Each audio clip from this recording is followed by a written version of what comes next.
Welcome, everybody. Let's go back to the next slide, last slide. I'm Marianne Piet, and I'm the principal investigator of the California Load Flexibility Research and Deployment Hub. And I want to thank you for joining us today on the webinar about equity and flexible loads. We have a great panel today, and we're going to be doing something that's very challenging, thinking about electric loads and disadvantaged communities. And I'm going to read to you our four panelists today. They'll each be making some comments about their work relative to this topic, and then we'll be talking a little about the activities of CalFlexHub. Matt Fung is a mechanical engineer with the California Energy Commission. Megan Ching, a senior program manager with the Association for Energy Affordability.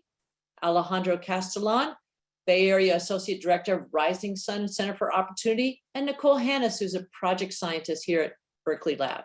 Go ahead to the next slide. The California Load Flexibility Research and Deployment Hub is an activity funded by the California Energy Commission to bring together a multidisciplinary team of experts from around the state and actually around the country to help advance the use of dynamic energy management to help with clean energy technologies and reduce bills. We're working on pre-commercial technology, both in the lab and in the field, and trying to exploit the opportunity of using electricity prices as a way to communicate with loads and to create some dynamic energy capability. And the challenge of doing this with low-income communities is very significant. So today's topic, we're going to start our seminar series around working with equity in load management and dynamic energy management. We've all been through a recent heat storm here in California, and the grid was able to stay up even under historic conditions of extreme heat. And we know that a lot of demand response and automated demand response played a role, and a lot of air conditioners were being used and being flexed. So I'm really excited to share with you all today about the program, and we're going to cover a variety of topics about how we can think about bringing this kind of technology to disadvantaged communities, what's working, what's not working, how to engage with them, and I'm really excited for today's activity. So we're going to go ahead and go to the next slide, and I'm going to introduce Matt Fung from the California Energy Commission. Thanks, Matt, for joining us today. Thanks, Marianne. Thanks for having me. Well, good afternoon, everyone. I'm Matt Fung, a mechanical engineer for the CEC in the Efficiency Integration Research Group within the R&D division. The Efficiency Integration Group focuses on advancing load flexible and demand response technology solutions. And I am also the Commission Agreement Manager for CalFlexHub.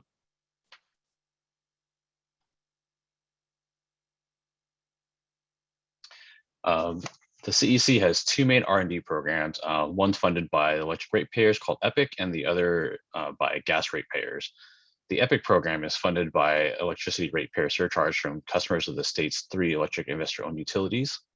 The program was established by the CPUC and it's administered by the CEC. The EPIC program funds projects that lead to technological advancements and breakthroughs to overcome the barriers that prevent achieving the state's statutory energy goals. EPIC investments are strategically focused to advance the most significant technological challenges that promote greater electricity reliability, lower costs, and increased safety. The research projects funded span the innovation pipeline and includes applied research and development projects, which are the very early TRL stages, technology demonstration and deployment, and then the market facilitation phase. Funded research projects have included energy storage, renewable energy integration into the electric grid, energy efficiency, load flexible technologies, vehicle grid integration, and energy-related environmental research. So now CalFlexHub was funded in 2021 for the purpose of accelerating deployment and use of demand response and load flexible technologies in buildings and to identify and overcome barriers preventing greater adoption. So CalFlexHub is currently developing communication pathways to link devices to the CEC's load management standards, which is their market-informed demand automation server, or as we call it, MIDAS. And by this communication to MIDAS, we look to communicate utility rates and GHG signals to customers with or without internet access. We also look to demonstrate and evaluate the flexible response capabilities of multiple end uses, which can include heat pumps, optimized energy storage, as well as vehicle grid integration. And through the CalFlexHub process, we prepare annual project assessments to follow the most successful efforts, and also to facilitate ongoing post-project market adoption of technologies.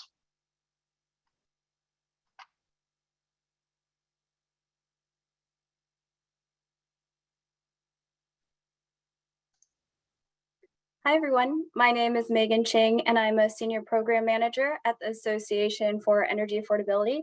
My role at AEA is largely focused around the implementation of energy efficiency programs, but I've also done work in the R&D space.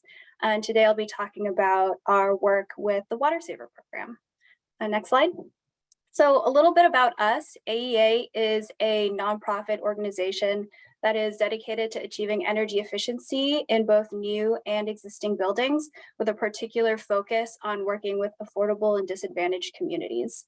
We started off in New York, but have since expanded to a West Coast office out in California, and since then have been implementing both energy efficiency and electrification programs statewide as well as locally. Next slide. So as I mentioned earlier, today I'm going to be talking about PG&E's Water Saver program. So what Water Saver aims to do is optimize energy use and operation of electric water heaters. So that includes both heat pumps as well as electric resistance water heaters. We do this through the use of either Wi-Fi or cellular technology to be able to communicate with the water heaters that have been enrolled in the program. Water Saver hopes to help customers that are on time of use rates by automatically heating water during off-peak times when electricity costs are lower. And this is without having any need from the customer side to sacrifice comfort. They should always have hot water. By enrolling in Water Saver, customers are able to get a $50 gift card, as well as $5 for every month that they participate, and they can claim that at the end of every quarter. Customers always have the option to opt out of these daily load shifting events if they know there's going to be a particular need for a higher hot water usage than usual. Similarly, they can also unenroll at any time from the program.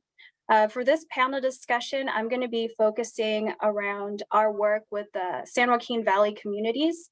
There was a pilot project that's done that was mandated by the CPUC, where they identified a number of communities that were kind of unfairly impacted by relying on propane or wood because there wasn't access to either natural gas or they didn't have like electric using appliances.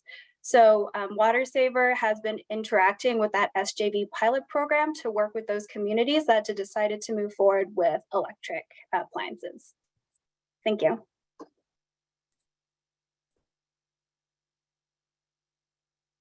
Hi, can you hear me? There we go. Hi, everybody. My name is Alejandro Castellan, and I'm the Bay Area Associate Director for Rising Sun Center for Opportunity, where I have been working there for the last 5 years. So Rising Sun is a nonprofit organization working at the intersection of workforce development and climate resiliency. We operate across the 9 Bay Area counties and San Joaquin County. And our mission is to build career pathways for our participants for economic equity and climate resilience. And we do this through 2 programs, our Climate Careers Program and our Opportunity Build Program. And so moving on into these programs, specifically the Climate Careers Program, which is the one that I oversee in the Bay Area specifically, we have 2 types of services. We have our residential energy and water services, and then we have our youth workforce development program. And for this program, we hire young people ages 15 to 24 from the local community, usually low income, and we train them and pay them to conduct energy audits and water conservation surveys in their communities. For these residential energy and water services, these are for residents at no cost to them, and the service is open to all income brackets. But given our mission, we do specifically target those that are hard to reach, so non-native English speakers, seniors, renters, and those folks who live in disadvantaged communities. And what's involved in these appointments, or these greenhouse calls as we call them, is that we go in, we do an energy audit and a water conservation survey. We determine if their resident qualifies for any installations, and we do installations of devices that save water and energy, usually energy efficiency devices. And then the third part on that is that we provide residents with education and additional resources. So if there's anything else that the state or the cities or the counties are trying to promote when it comes to energy and water, we partner with them and we provide that education for the resident, all for the purpose of making sure that we engage these communities to benefit the grid, but also making sure that we benefit the people themselves. And so we're looking not just at energy benefits, but non-energy benefits too.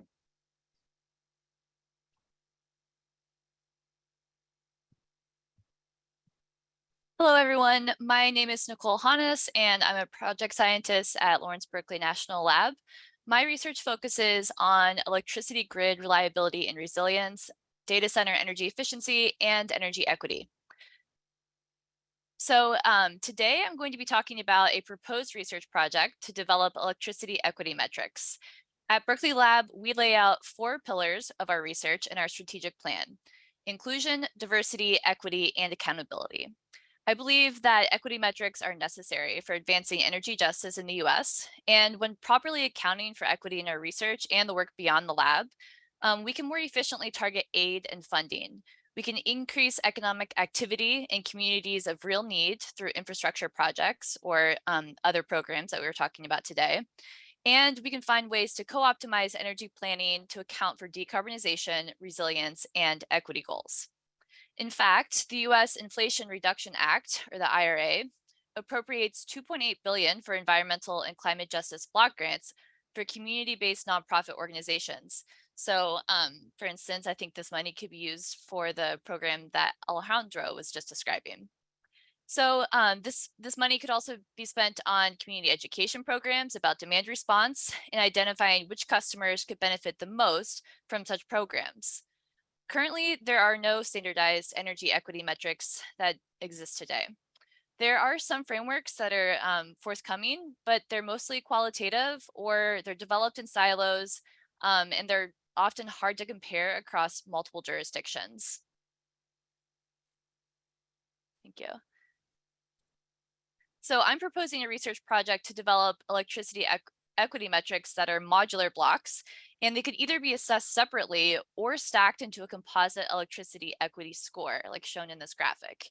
So these 6 blocks largely capture the various aspects of electricity systems that I'm aware that decision makers are interested in measuring equity in.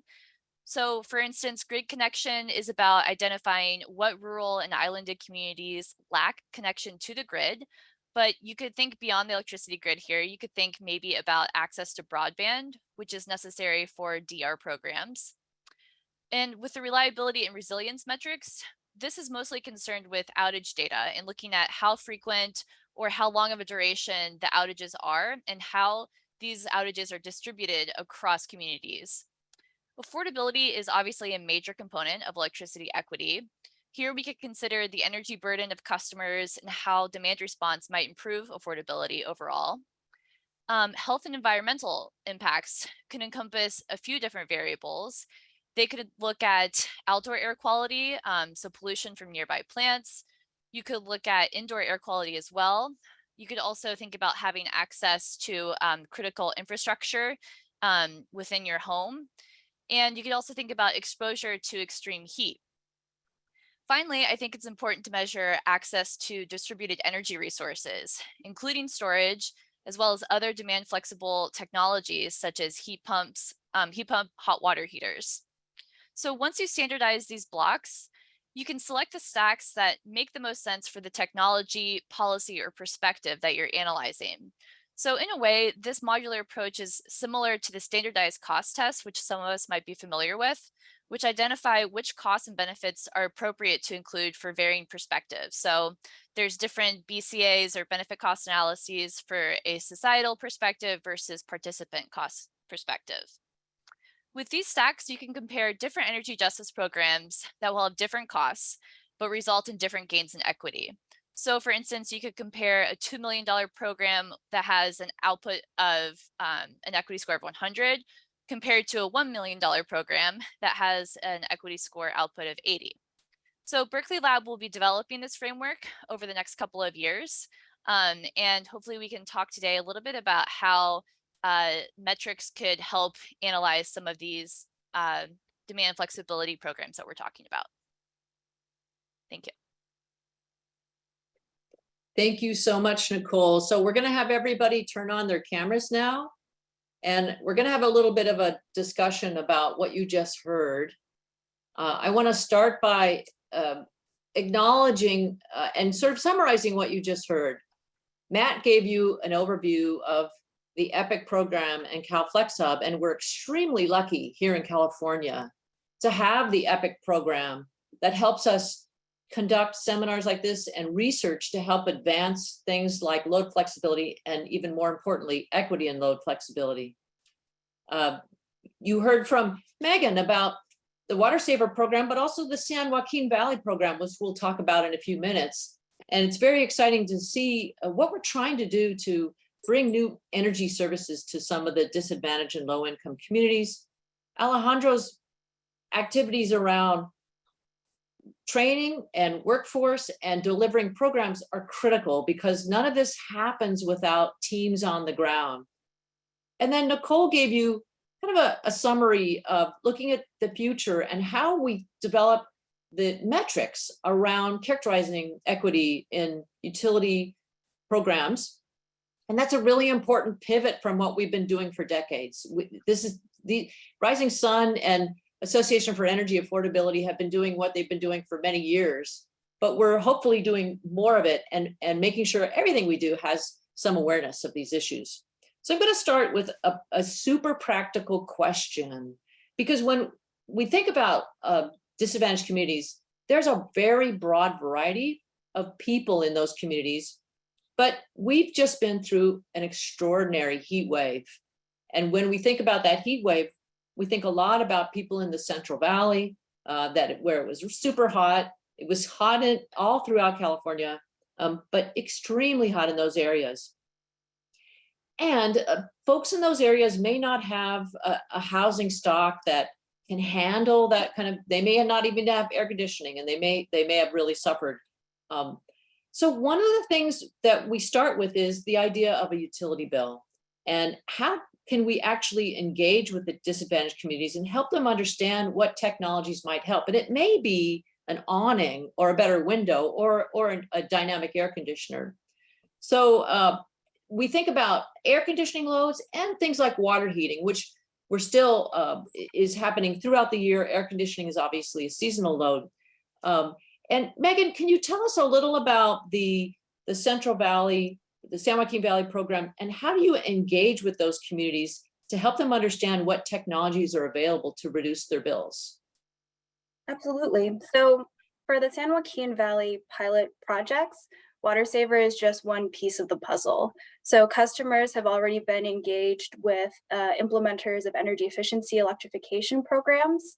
So the conversation with those customers has been ongoing. The way that Water Saver has been able to engage with the customers in the San Joaquin Valley is actually leveraging that relationship with the implementers, so that we can know not only, who's interested, but also who has, like, for example, heat pump water heaters that were already installed as part of the electrification side of the San Joaquin Valley pilot. We also had a lot of success just because there's a lot of trust that's already been built. So having communications kind of funneled through folks that customers already trust and have worked with has Yeah. been really beneficial. And who are those people they trust and they've already worked with?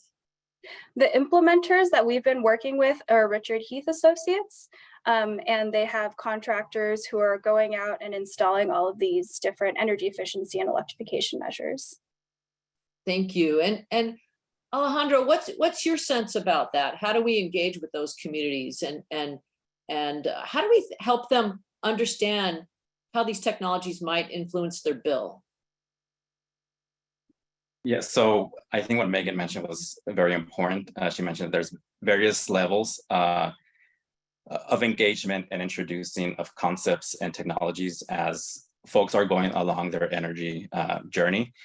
And for us, the start at least is the energy audit, and that is a perfect way to really get face to face with the resident and really see what their home needs, and then also have the opportunity to sit down with them and actually provide them with the additional resources and some education around particular devices that is going to benefit them.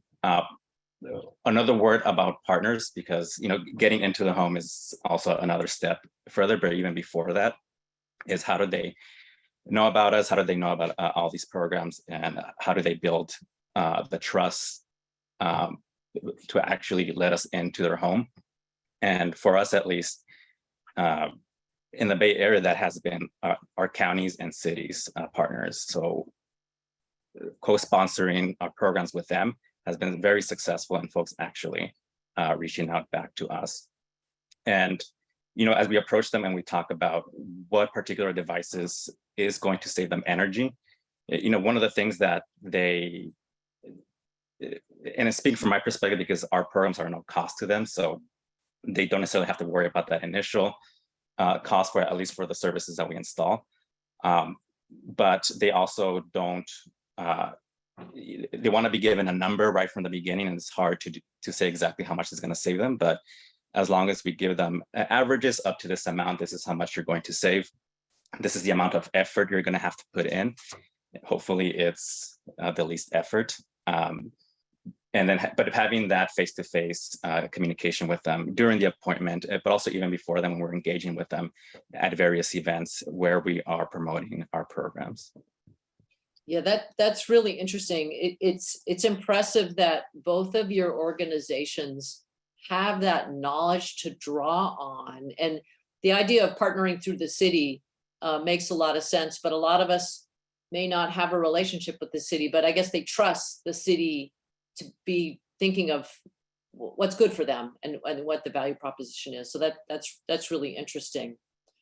There's a number of comments and questions in the chat for Nicole, but I think we're going to have a little more chat before we go into the questions about the equity metrics. And I want to think about, Matt, if you have any comments on what Alejandro or Megan just said, how do you think the CEC is thinking about equity, and you as kind of leading CalFlexHub, what excites you about this area?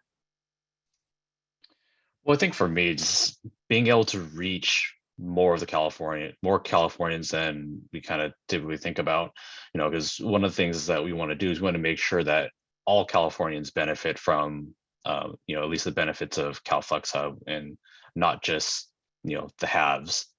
And so that's why, having low cost solutions or low cost technologies, low flexible technologies is going to be drastically impactful to all Californians, really. Yeah, thank you. So just to kind of tell you a little bit more about CalFlexHub in response to Matt's comments, CalFlexHub, most of the signals that we're using to communicate with buildings, homes, or commercial buildings use the internet. But I think, Megan, you mentioned that in some cases, the Water Saver program is going to be using cellular. If they don't have Wi-Fi or some internet connection, you're actually paying for that communication in the program?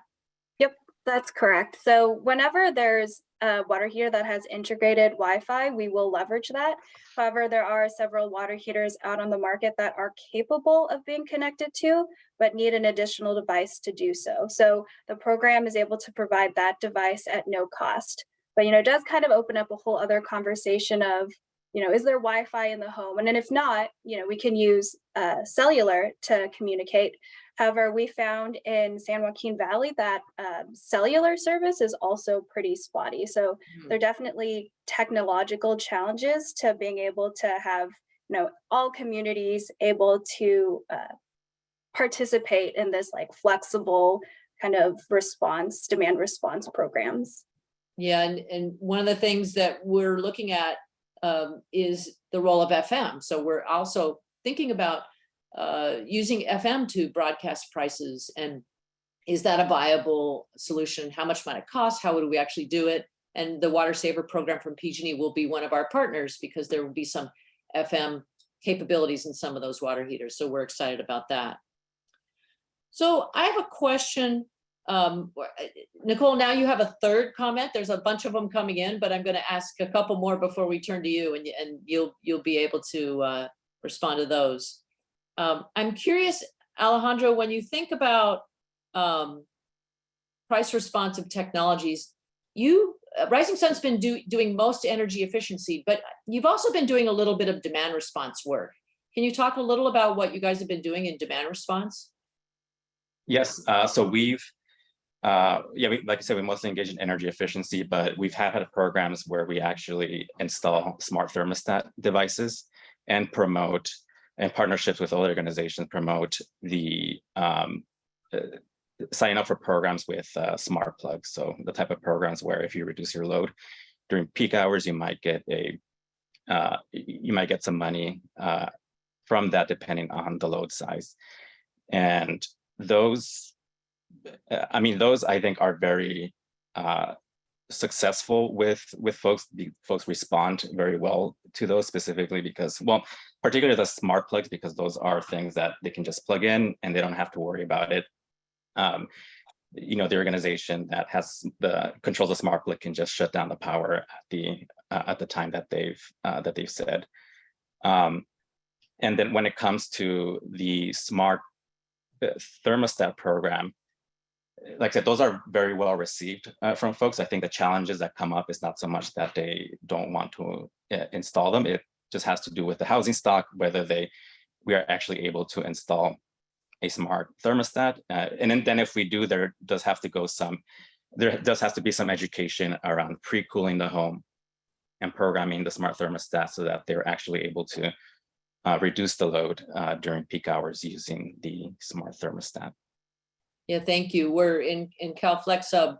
We've recruited some homes, more than half of them are disadvantaged communities, where we're going to be sending a set of hourly prices that change, that they're different than time of use, and looking at how the controls need to be programmed for these thermostats. So we're taking what's being done in time of use and extending it to a more dynamic shape that may have both winter and summer response. So we're really excited about that. And Megan, tell us a little about, in the San Joaquin Valley, what are some of the most important price responsive technologies in the pilots you've been doing there? Yeah, so for Water Saver, we deal specifically with heat pump water heaters, but kind of like what I mentioned earlier, in San Joaquin Valley, only 50% of the households have Wi-Fi, and then there's also folks who don't have cellular coverage, but we do try to find options to have as many folks from that community participate as possible. So we send out free devices to be able to connect their water heaters. But that goes not only for SJV, but really for any customer that would qualify within PG&E service territory. Mm-hmm. And how do you help them understand their bills? Do you actually go through their bill with them, or how do you help them understand how much it might impact their bill? Yeah, we don't go through bill impacts with them. Kind of similar point to Alejandro, one of the main benefits I see of Water Saver is that it's a set it and forget it type program. Once you enroll, the load shifting happens automatically. So customers can feel confident that they're not heating their water at peak times. We do have a lot of resources on our website that talk about time of use rates, what Water Saver's strategy is, and that's available in both Spanish and English. So, again, trying to reach that broader audience. We also do offer the incentives, so the $50 gift card for enrollment, and then $5 for every month. So there are also additional benefits outside of the energy savings. That's great. And so, Nicole, before I get to the questions in the chat, when you think about the Inflation Reduction Act, you mentioned about the money that's coming. Do you think that some of those monies are going to be relevant to some of the types of technologies we're talking about today and these different communities? It's pretty early days, I guess. We don't really know what those funding opportunities are going to look like, but I'm curious if you have thoughts. Yeah, I haven't looked through the IRA specific to what money would be going directly to residential customers for these types of technologies. I do believe there is some money set aside for energy efficiency programs, but I don't know exactly how much or the way in which it would be administered. I pulled out that block grant program just to mention that there is a lot of money at least set aside for administering these nonprofit kind of community organizations and spreading information along the lines of decarbonization, energy efficiency, and energy equity. So that's the most detail I can provide at this point. But I could also follow up with anyone if they have a question about that. Yeah, no, we actually are putting the CalFlexHub email at the end, so we'll know if we get some more questions. And I have a question for you, Matt. When you think about the California Energy Commission, we have the load management standards, and we have MIDAS, the Market Informed Demand Automation Server, which is creating a platform for standardizing the way we represent the prices. But we also have the flexible demand appliance standards. Can you talk a little about FDAS and how you think it's relevant here for these communities? I'm not sure if I'm the best person to talk about FDAS. That's a little outside of my scope. But in terms of the load flexibility for FDAS, like I think that they're looking for some of the lowest cost methods of communication for those appliances. And the cheaper they can get them, the more accessible they can get them, the better it is for these communities, because these communities are going to be pretty strapped when it comes to being able to pay for the utility costs. And anything that we can do, anything FDAS can do, LMS, or any of the EPIC research that can do to help lower those costs will be greatly impactful to them. Yeah, it's kind of a challenge when we think about communicating to devices and these different things, the internet. And when we use cellular, we're still using sort of a Wi-Fi communication through cellular.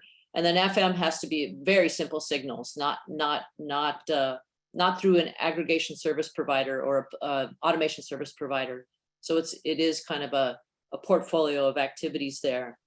Alejandro, can I ask you about jobs? And when you think about the workforce, can you talk a little about what Rising Sun does today and how you think the opportunities in the workforce are changing and what you see coming in this kind of technology space?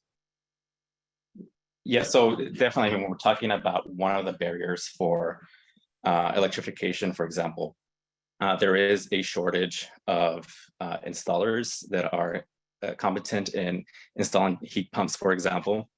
And so we hear from our partners all the time and the contractors of, do you have people? Can you advertise these jobs? Because there is a big shortage. So there is a need for those type of jobs. And at Rising Sun, one of the approaches that we're taking to build that workforce is that we are providing young people with initial training through energy efficiency. We have our program that goes throughout the summer. And then after that, we don't employ them, or we don't give them the job experience after that, but we place them with a partner in a clean economy. So these can include organizations that work with heat pumps or any other types of these technologies.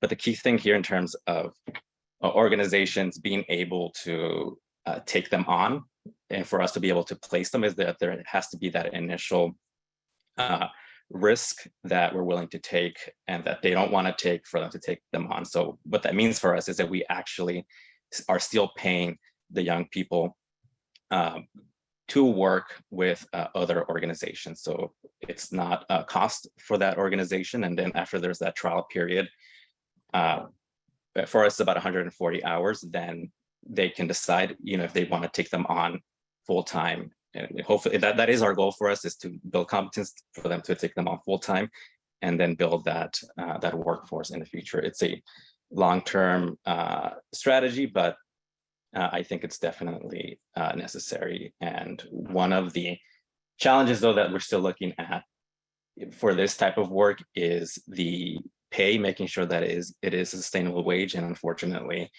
in this field with energy efficiency, solar installation, the wages aren't exactly up there. They're not considered what we call high road jobs. So that's another challenge that we're trying to tackle, and that we're monitoring very closely to try to influence that as well. That seems like such an important part of this ecosystem, is to make sure we have the people, boots on the ground, the capabilities to put in the heat pumps for water heating and space heating. Tell me a little about how many people have gone through your training programs. Give me some sense of the volume of your activities. About 2,000 have gone into the program since it started. Normally, without getting much into it, because COVID definitely changed our model, where we went hybrid, virtual, and in person. Mm-hmm. Before, it used to be that we had around 140, around 120, around 140 young people coming through the program every year. Mm-hmm. For the past couple of years, that number has dropped, and it's now about 40 who have come through the program. We have expanded, though, our time with them. So before, it used to be around 3 months. Now it's twice as much. So it's about 6 months of engagement that we have with these young people. So even though the number went down, we went more in depth with them throughout the year. And do you hire them straight out of high school, or are they community colleges? What are the different levels? So it varies year by year. The criteria is 15 to 24, and they have to be 100% low income.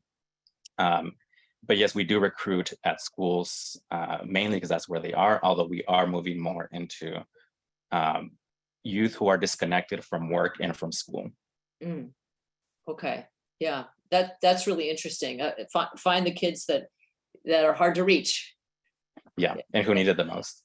Yeah, no, I really, it's really exciting to hear what you're doing, and it's such an important service that Rising Sun does for the energy economy in California. I really appreciate it.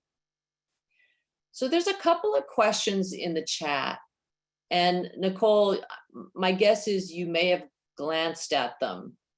The first one asks, so these are actually about Nicole's presentation, and Nicole's presentation was a concept that she developed that's going to be funded by internal funding at LBL, and her selection for that funding was a very competitive process. So she competed with other early career scientists to pitch the idea, and she's going to be looking at equity metrics associated with utility programs.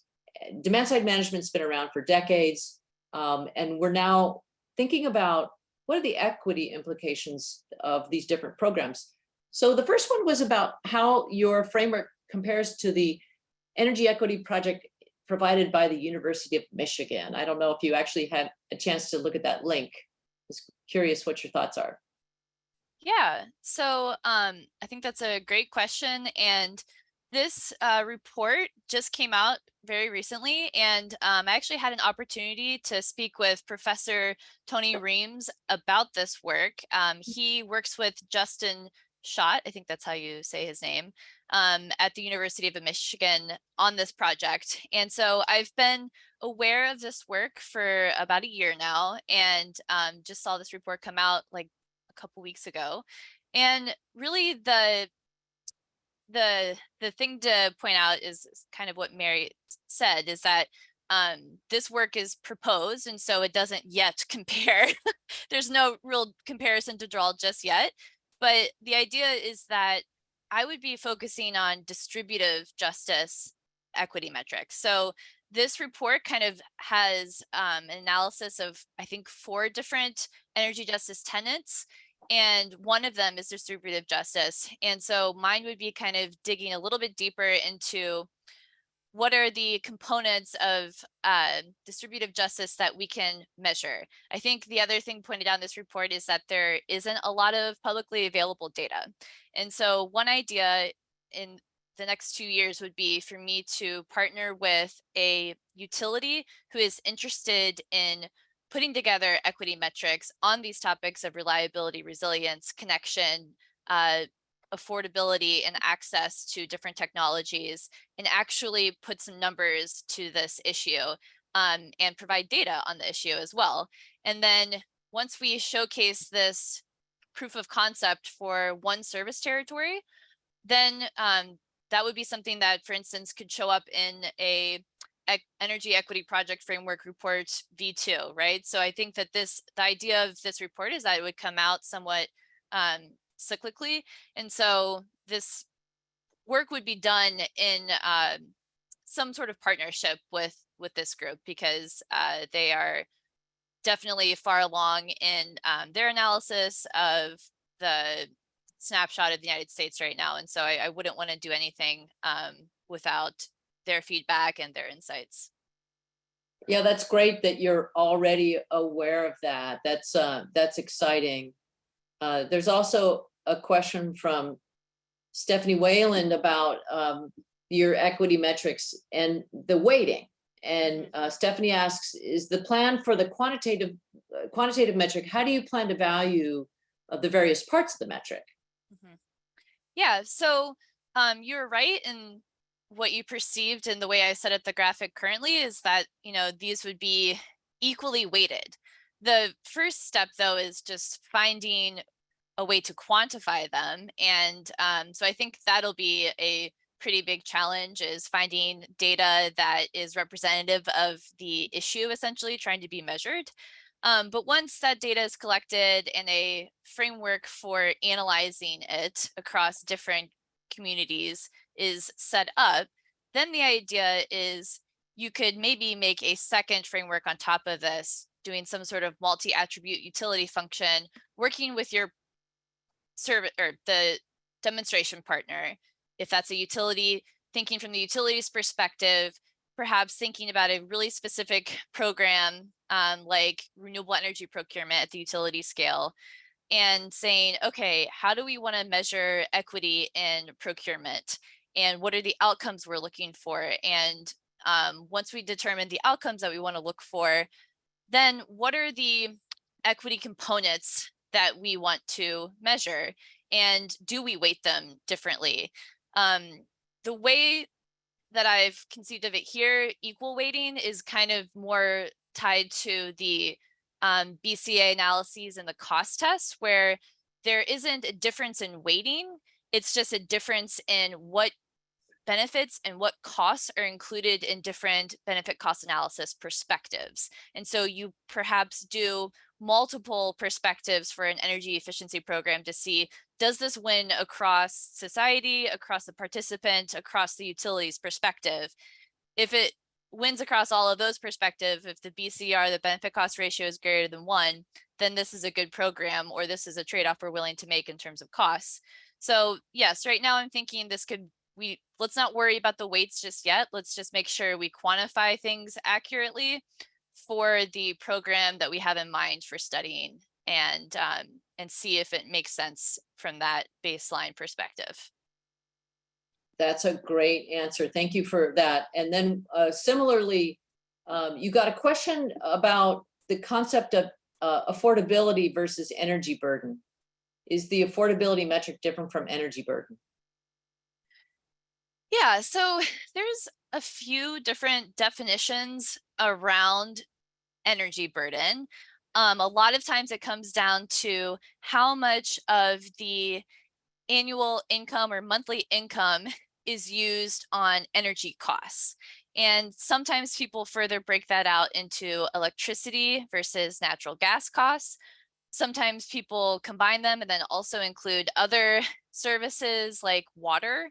So it depends on what jurisdiction and kind of perspective, I guess, you're considering.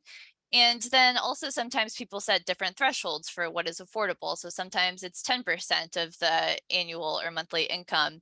Sometimes it's lower, sometimes it's higher. So that's to be determined, and that would be worked out with the demonstration partner. Alejandro or Megan, when you think about affordability, are there some metrics that 10%? Are there metrics you think about? Alejandro, you first. Maybe you don't. Yeah, go ahead. Yeah, well, we're looking at sort of what the average is for, say, for example, like what the AMI, what is the burden for folks at various income brackets. And so we take the average for what is the AMI in a certain county, because we live in the Bay Area and it's very expensive compared to the rest of the country. And then we take a look at that average, and then we look at low income folks and see what their burden is. And if it's higher than that, then we consider that sort of, higher than it should be. Thanks. I How think the about you, Bay Area Megan? is probably around 6%. That's super helpful. And then for the water saver side of things, there aren't actually income restrictions. It's open to anyone who's eligible to participate. So PG&E service territory on time of use rates and have a compatible water heater. But from AA's other work in working with disadvantaged communities, we often follow the definition that's laid out by, for example, like CalFlexHub. I know for a lot of the energy efficiency programs, or at least the ones I work on, we have 200 to 250% federal poverty line guidance that we follow in order to be able to serve and provide incentives to different populations. Thanks, Megan. So one of the things that we're doing in CalFlexHub is we'll actually be forming an equity advisory committee.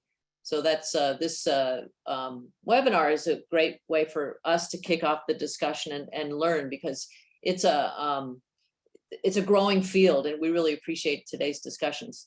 The next question from Fred Myers is actually one that I've worked on for many years. And Fred asks, in terms of communication for DR timing and pricing, why is the smart meter network not being leveraged?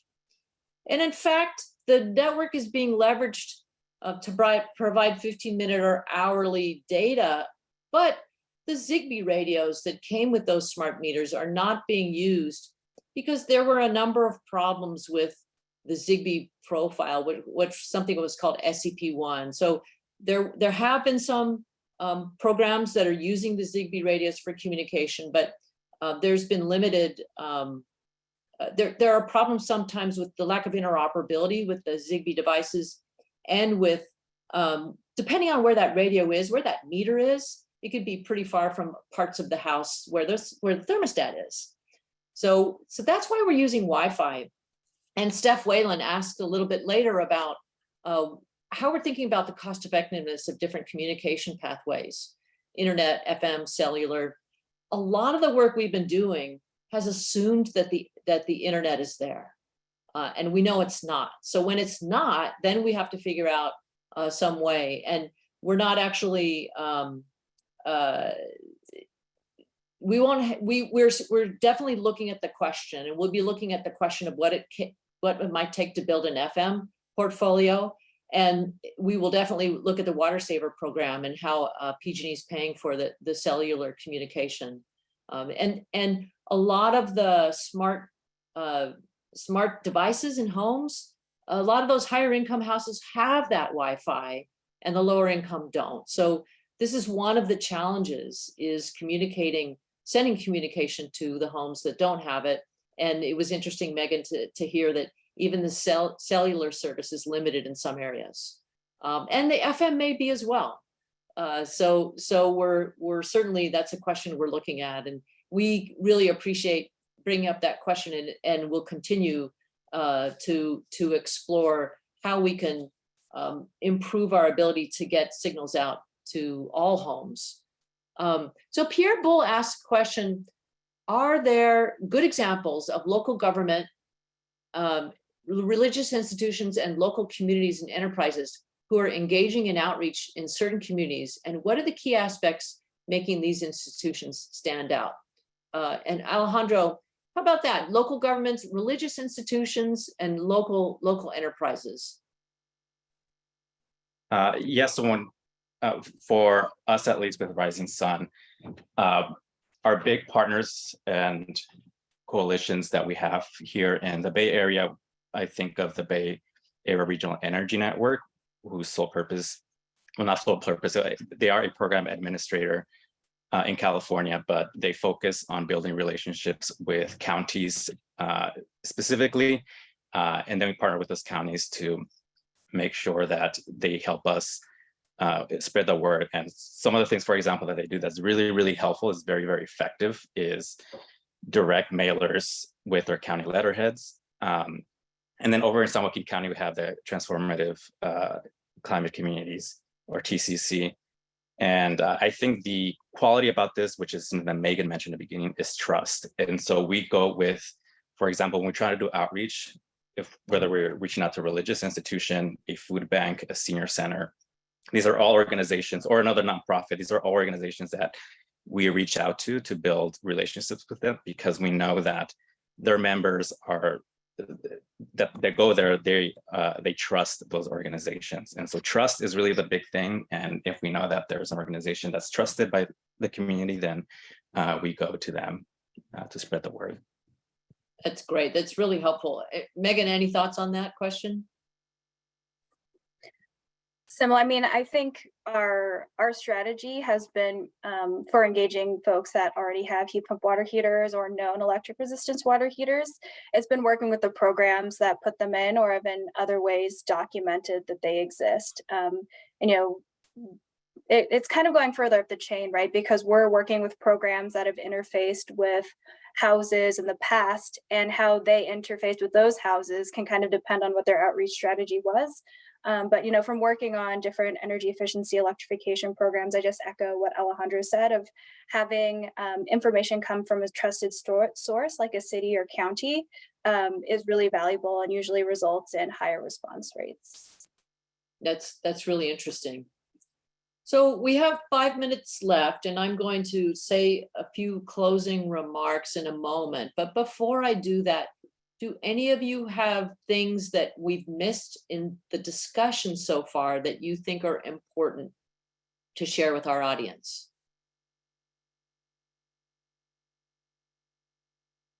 Great. So I think we've hit some of the high points. I'm gonna just make a few closing remarks. This is a time in California where we have a large disparity between the incomes. We have sort of a bifurcated society, and we feel as a research institution, you heard about Nicole's efforts to try to quantify the metrics around equity, so that when we partner with utilities, when we partner with the PUC and the CEC, that we have some idea of what are the goals for these different equity programs. And we talked a lot about the technology, communicating with load flexible devices. This isn't just energy efficiency. These are devices that influence the electric load shape of the home. Water heaters, air conditioners, space heaters. Most of these homes don't have pool pumps, but pool pumps are a flexible load in the higher income houses that are flexible loads. And we're also, of course, looking in commercial buildings, air conditioners, refrigeration. But we also know with the change in climate that we might want some sort of thermal energy storage. Some people may have gone to cooling centers last week or 2 weeks ago, and cooling centers need to be resilient. So there's some idea we need microgrids, maybe at a school, and that microgrid may need more than an electric battery. It may be need some kind of thermal storage. And we think about thermal storage, there's a lot of new technology. So we're trying to explore how to make the home more resilient to extreme heat, how to make it more resilient to extreme prices, or how to create load flexible technologies. You know, the Water Saver program is going to control the heat pump or the water heater every day. But it may be at some types, maybe in cold winter mornings, we have a different TOU signal. Right now, the time of use price is high from 4 to 9.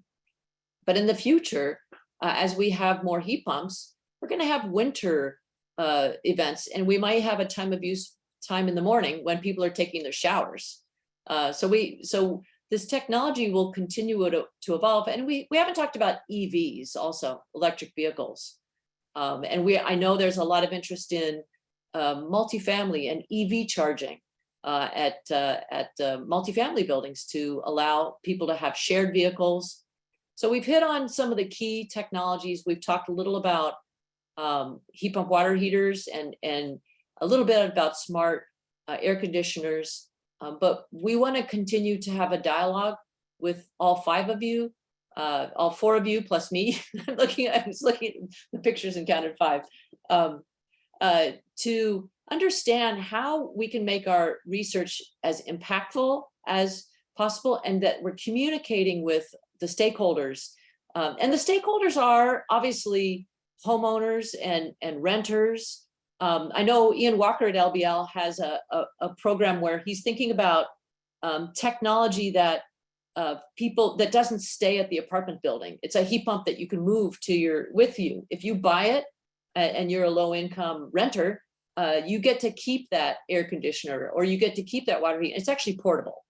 So and those would be load flexible too. So there's a lot of ideas, and we want to keep working with this team to continue to support the energy equity, the load flexibility, and understand how to bring these technologies so that the services that they get, a comfortable home, a healthy home, and good hot water are really available for lower price, and we can manage those electric bills.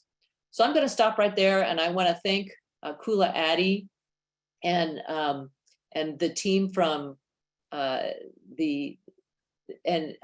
Yi from Momentum that helped put today's event together, and Jingjing Liu. And to Matt, thank you for sponsoring CalFlexHub, and really appreciate everybody joining us today. Thank you so much for joining. Thank you. Thank you. Thank you. Thanks.